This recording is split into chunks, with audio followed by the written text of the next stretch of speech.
පැත්තකින් ටෙහාන්. අනිත් පැත්තෙන් සේසත්. දැන් මේ සාරණ්‍ය. මගේ සතුට නැති කරන්නද කොහෙද? සාරණ්‍ය ඇවිත් තින්නේ කියලාත් හිතෙනවා.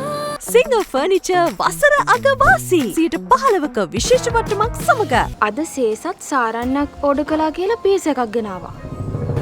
සීරියස්ලි? එහෙනම් ඉතින් සාරණ්‍ය ඕඩර් කරන්න නැත්තේ.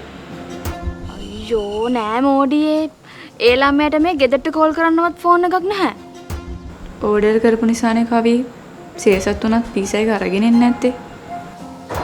නෑ යනු මේක අපි හිතනවට වැඩිය සීරියස් දෙයක්. සාරන්න කීයටවත් කෝල් කරන්නේ. අනික එයාට පීස් එකකට ගෙවන්න තරම් සල්ලිත් නෑ. මට පේන්නේ මේක සේසත් බලෙන්මයි සාරන්නට ගෙනල්ලා දුන්නේ. ඔයා කොහොමද එහෙම කියන්නේ? ඒක එහෙම තමයි. මැරෙන්නත් ඉස්සර වෙන්න. සේසත්ගෙන් ඔය ආස්කවුට් කරන එක කල් දැම්මොත් නම් වෙන්නේ රිතු කිව්ව එක තමයි. මට සේසත්ගෙන් අහන්න බයයි කවි. ඇයි? ඌ රාක්ෂයේද? නෑනේ. බය මොනවත් ගැන නෙමෙයි. එයා මට අකමැති වෙයි කියන බය. එහෙම වුණොත් කවි මට මොනවා වෙයිද දන්නේ. මට මාවම කන්ට්‍රෝල් නැති වෙයි.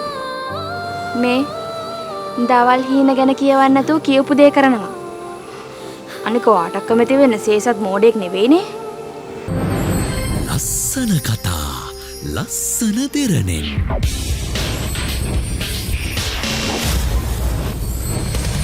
දෙරණ ලස්සන කරන ලස්සන දෙරණ